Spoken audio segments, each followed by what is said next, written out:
Morning students, आज हम दूसरा वाला पार्ट करेंगे। टाइप्स ऑफ आइसोमेरिज्म में हम देख रहे थे स्ट्रक्चरल आइसोमेरिज्म के पार्ट। एक पार्ट देख दिया था हमने, कौन सा वाला, आयनाइजेशन आइसोमेरिज्म। आज हम देखेंगे उसका दूसरा वाला। आज है लिंकेज आइसोमेरिज्म। लिंकेज आइसोमेरिज्म को also known as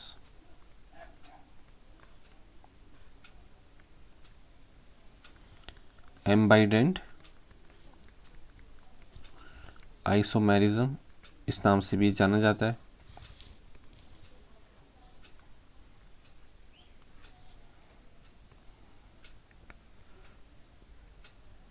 तो इसमें क्या होता है, इसको पहले हम एक एग्जांपल से समझते हैं।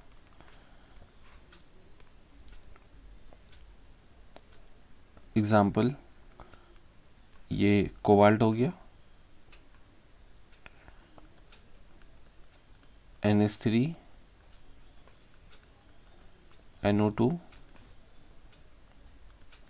Cl2। Cobalt NH3 then ONO। आप देखिए इसमें जो नाइट्रोजन है वो सेंट्रल मेटल एटम से जुड़ा है, और इसमें जो ऑक्सीजन है वो सेंट्रल मेटल एटम से लिंक्ड हो रखा है। तो लिंक जो है, जो हमारा लिंक है उसमें डिफरेंस है। तो यहाँ नाइट्रोजन और यहाँ पे ऑक्सीजन। तो इस टाइप के आइसोमेरिज्म में जिसमें लिंकेज में डिफरेंस होता है उसको लिंकेज आइसोमेरिज्म कहते हैं। और क्योंकि ये एक एम्बाइडेंट लिगेंड ही शो करता है, इसलिए इसको एम्बाइडेंट आइसोमेरिज्म भी कहते हैं। मैं एक बार इसको पढ़ लेता हूँ, आप फिर लिख लेना। इन this type of isomerism the way of attachment or the linkage of ligand with metal atom changes so that molecular formula remain the same but structural formula changes. This is known as linkage isomerism. तो आप stop कर करके इसको लिख लेना, ठीक है। The way of attachment या फिर the way of linkage of ligand with the central atom changes so that the molecular formula remains the same but structural formula changes। तो ये था हमारा लिंकेज आइसोमेरिज्म। अब हम अपना अलग वाला करते हैं, तीसरा वाला।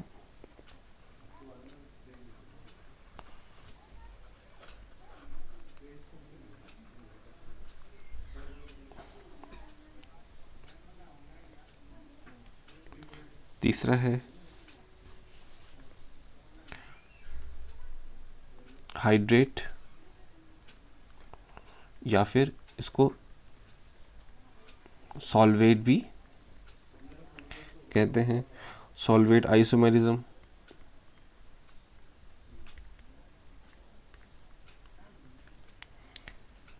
तो सबसे पहले इसका एग्जाम्पल ही देख लेते हैं, एग्जाम्पल से काफ़ी चीज़ें क्लियर हो जाती हैं।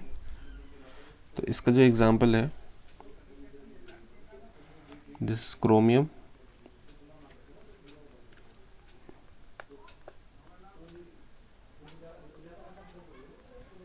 फिर इसी में है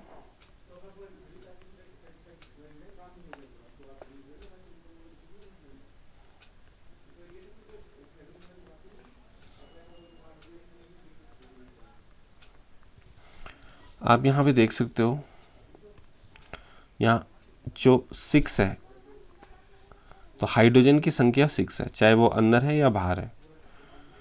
अब यहाँ पे अंदर 5 है और बाहर 1 हाइड्रोजन प्रेजेंट है।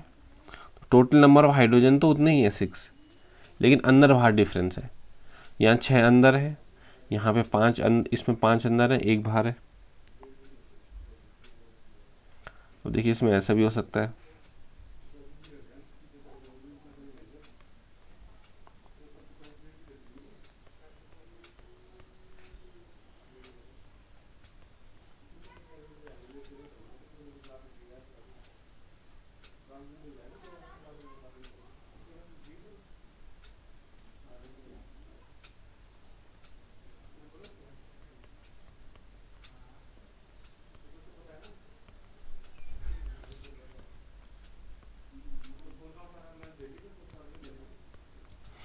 देखिए यहाँ पे एक और बात है, जो हमारा क्लोरीन है, क्लोरीन यहाँ पे 3 है। अब यहाँ पे क्लोरीन कितना है, यहाँ पे भी इस पूरे कॉम्प्लेक्स में 3 है। अंदर अंदर एक बाहर 2, अब यहाँ पे अंदर 2 बाहर 1, लेकिन total number of chlorine same है। वही हम हाइड्रोजन की बात करें तो हाइड्रोजन यहाँ पे 6 है, जैसे यहाँ अंदर हो गए 4 और बाहर हो गए 2।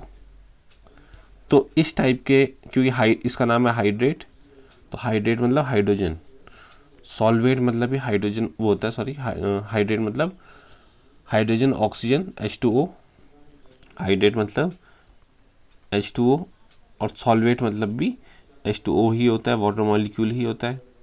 तो आप देखिए जिसमें वाटर मॉलिक्यूल का खेल है कि total number of water molecule same है, लेकिन कई बार जो अंदर कुछ और है बाहर कुछ और है, तो इस टाइप का जो आइसोमेरिज्म होता है उसको हम हाइड्रेट या सॉल्वेट आइसोमेरिज्म कहते हैं। तो इसमें क्या होता है, वाटर मॉलिक्यूल जो है वो अंदर प्रेजेंट होता है, बाहर भी प्रेजेंट होता है, लेकिन total number of water molecule same होते हैं। तो इसका मैं एक बार डेफिनेशन आपको डिक्टेट कर देता हूँ, आप लिखिए। इन this type of isomerism, water molecule in the form of ligand inside, in this type of isomerism, water molecule is present as ligand inside the coordination sphere, as well as it is present outside the coordination sphere in the form of hydrate, so that the molecular formula remains same but structural formula changes. तो ये था, एक बार फिर से dictate कर देता हूँ। इन this type of isomerism, water molecule present in form of ligand inside coordination sphere, as well as it is present outside the coordination sphere in the form of hydrate, so that total molecular formula remains same but structural formula changes. तो ये भी हो गया हमारे पास, बहुत ही easy था। इस definition में क्या है कि hydrogen water molecule coordination sphere के अंदर भी प्रेजेंट होता है और बाहर भी प्रेजेंट होता है। ऐसा डेफिनेशन में लिखेंगे हम कि जो मॉलिक्यूलर फार्मूला वो सेम रहेगा, लेकिन स्ट्रक्चर फार्मूला चेंज होगा। अब जो हम करने वाले हैं वो है लास्ट वाला,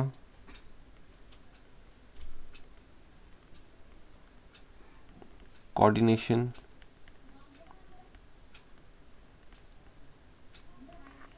आइसोमेरिज्म।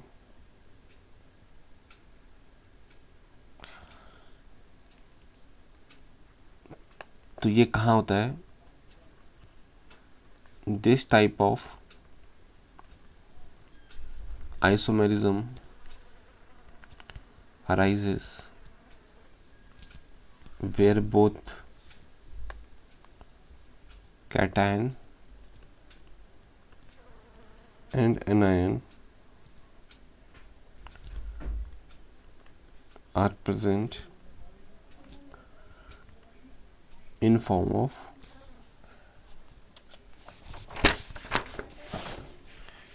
of coordination sphere.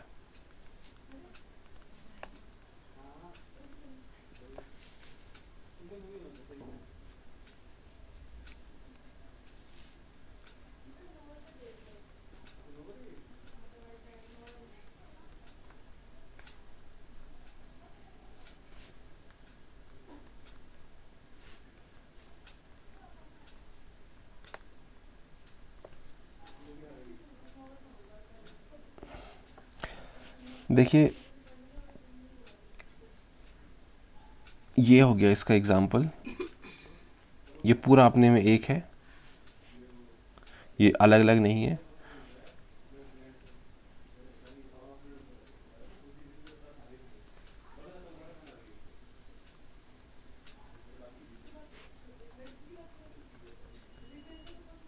ये थोड़ा सा अलग हो सकता है, बट थोड़ा सा ही है हमारे पास, इसका ज़्यादा डिटेल नहीं है।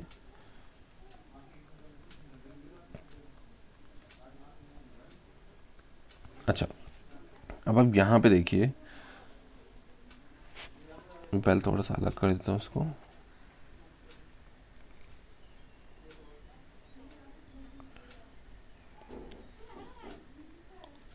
देखिए ये हो गया कैटायन और ये हो गया एनायन। क्यों? क्योंकि इस पे क्या है +3, इस पे क्या है -3, ये है +3, ये -3, तो दिस इज कैटायन। तो कई बार इस टाइप से भी हम कॉम्प्लेक्स को लिखते हैं, ठीक है, इस टाइप से भी अपन लिखते हैं कॉम्प्लेक्स को। और इसका अब जब ध्यान से देखिए तो कोबाल्ट के साथ है NH3 और क्रोमियम के साथ है Cn। लेकिन बाद में क्या हुआ कि इन दोनों ने अपने जो लिगेंड्स थे उनको एक्सचेंज कर दिया। क्रोमियम यहाँ चले गया, कोबाल्ट यहाँ चले गया। देखिए क्रोमियम के साथ जुड़ा हुआ है NH3 के साथ, कोबाल्ट के साथ जुड़ा है Cn के साथ। इस इंटरचेंज को मतलब कैटायन अभी भी है, एनायन अभी भी है, लेकिन चेंज क्या हो गए, जो कोऑर्डिनेशन था लिगेंड के साथ वो चेंज हो गया। यहाँ क्रोमियम NH3 के साथ जुड़ा है, यहाँ क्रोमियम Cn के साथ जुड़ा था, तो बिल्कुल रिवर्स हो गया है, करेक्ट। तो इस टाइप के जो आयनाइजेशन होता है उसको हम कोऑर्डिनेशन आइसोमेरिज्म कहते हैं। अब इसका नेमिंग क्या होगा, पहले ऊपर वाले का नेमिंग कर लेते हैं। इसका होगा हेक्सा अमाइन कोबाल्ट 3, नेमिंग तो हमें आती है। और फिर ये भी 6 है, तो hexa cyano chromate hexa cyano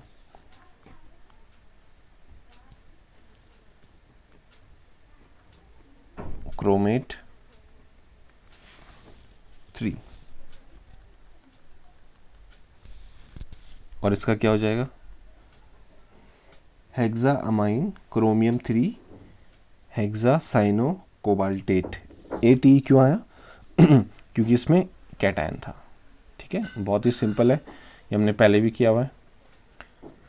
तो इसका जो डेफिनेशन है वो मैं बोल देता हूँ क्या होगा। In this type of isomerism there is interchange of ligands between coordination sphere of cation and anion so that molecular formula remains same but structural formula changes.